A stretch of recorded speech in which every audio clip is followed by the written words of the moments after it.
What's up, YouTube? Welcome back. It's been about a couple of weeks since my last video about the SwitchCharge, the attachable battery pack for the Nintendo Switch. Now that I spent enough time with this thing, it's about time to get more critical. The makers behind the SwitchCharge in-demand design were the first to bring the whole concept of the Switch attachable battery pack just weeks after the Nintendo Switch itself launched early last year. However, circumstances led it to being one of the latest to market, just one in a sea of products that you can find on Amazon right now. Despite that, the SwitchCharge is being marketed as a feature-rich, well-tested premium product that is being sold at a premium price, at least double that of its competition. Needless to say, this is going to be up for some very heavy critique. So let's start with the design. The design behind the SwitchCharge is simple yet effective. You see this USB port right here? What we're going to do to install is simply take our Switch, line up the ports, slide it right over, and then fold the upper hinge over it to secure it. The design also allows for easy removal, making going between docked and undocked mode pretty painless. Its kickstand is a big improvement over the Nintendo Switch's kickstand. As you can see, it goes the entire length of the body, it allows for multiple viewing angles, and it folds flush within the casing when not in use. The kickstand's hinge, albeit very heavy-duty looking, is my first con. You see, this particular SwitchCharge has a very easy to move kickstand. Now, if you watched my last video, you may have noticed that the SwitchCharge pretty much slipped to its widest angle a couple of times, both with and without my Switch.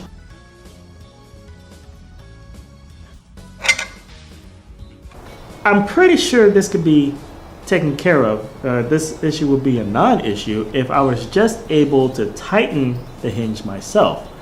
But the design doesn't seem to be end-user adjustable. So it's because of that I'm stuck with using remedies, like taking a piece of paper like so and putting it on the surface I want to put my Switch on, or putting it within my open carrying case. And at a premium price, this just doesn't seem acceptable. Now let's talk about the most important part, the battery. Now, the SwitchCharge houses a 10,000 milliamp battery, which places it at the high end of the competition. In the last couple of weeks, I used my SwitchCharge in several ways. The first being after a session, so that my Switch will have a full charge on my next session. The second will be during a session, so that my Switch never reaches 0%. And the third will be at the beginning of the session, so that I can keep my Switch battery at 100% for as long as possible. Now the latter, I've noticed that when the Switch is at 100%, it doesn't accept any more charge. And I believe as a result, the SwitchCharge auto powers down, so it doesn't force feed any energy to the Switch. And if I'm right about this behavior, I believe that's very smart. To test the limits of the SwitchCharge's battery, I decided to break out my physical copy of Splatoon 2. Now, for those of you that don't know, Splatoon 2 is a third-person shooter that has both online and offline modes. Now, I decided to test online modes like Turf War and Salmon Run, since I believe that online play is more taxing on the battery. Now, here we go.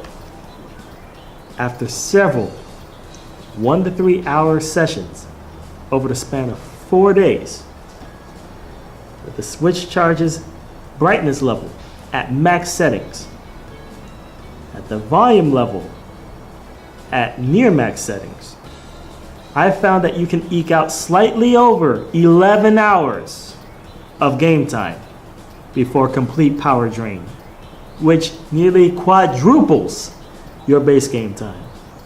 That's amazing.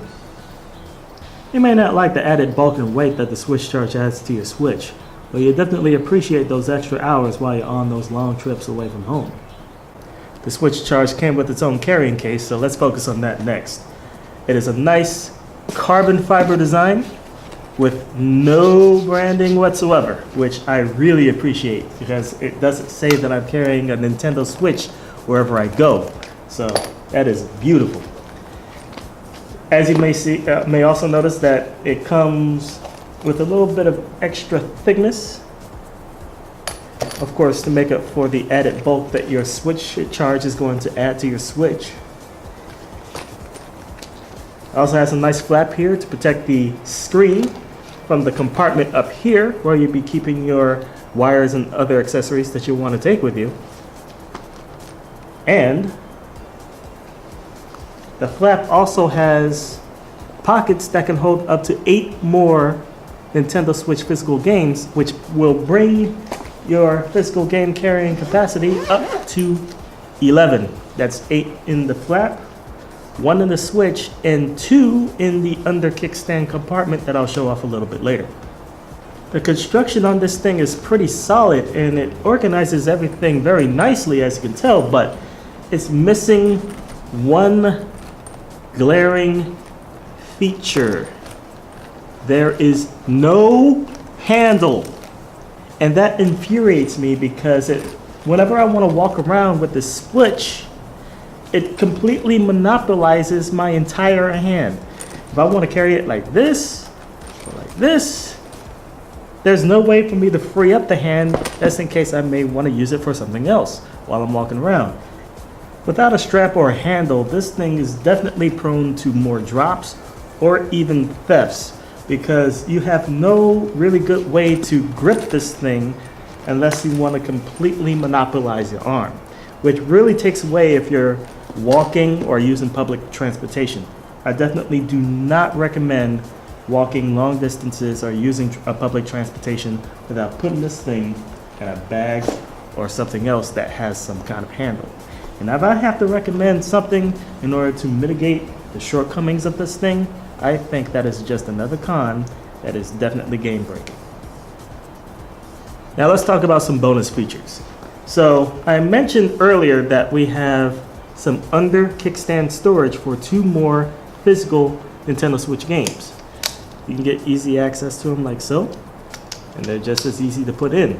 But you may have noticed that in my first video about the SwitchCharge, I put in the cards the opposite way. And apparently that was the wrong way to do it.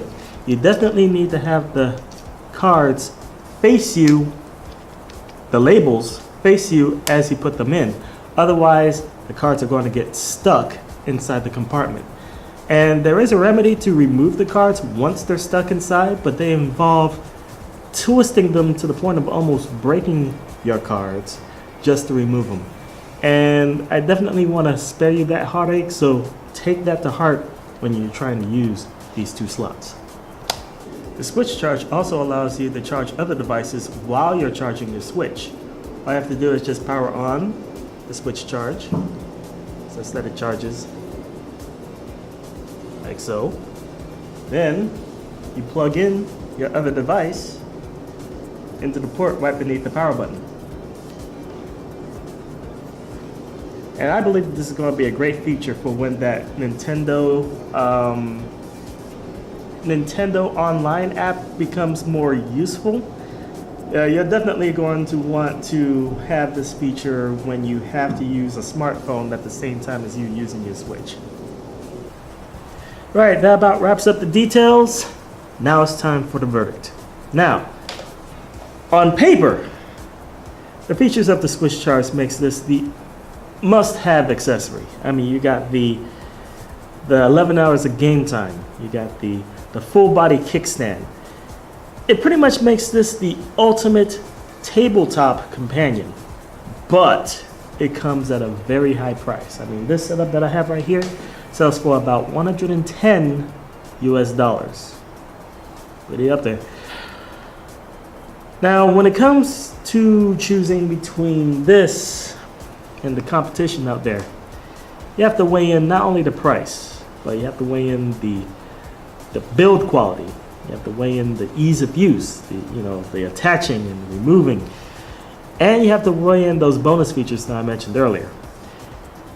Everything that the SwitchCharge sets out to do, I believe it does well, but there are flaws, glaring flaws. I mean, if your kickstand happens to be loose like mine, then you're definitely going to feel cheated on the price that you pay. And if you don't, if you don't mind carrying around your Switch like a football everywhere you go, or you don't mind throwing it in the bag, then by all means get the carrying case. But I would definitely recommend other options. And thankfully, the SwitchCharge is available without that carrying case.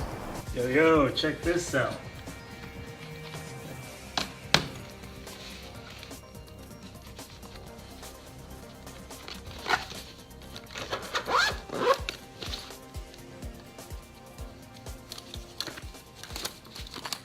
Boom, shalak lock, boom. Alright, that is it for this completely unprofessional review of the SwitchCharge. Now, if you feel that I left anything out, or if you have any questions or suggestions, please use the comment section down below. Leave me a thumbs up or thumbs down to leave me some quick feedback. And if you know someone that is on the fence on getting the SwitchCharge, please share this video with them.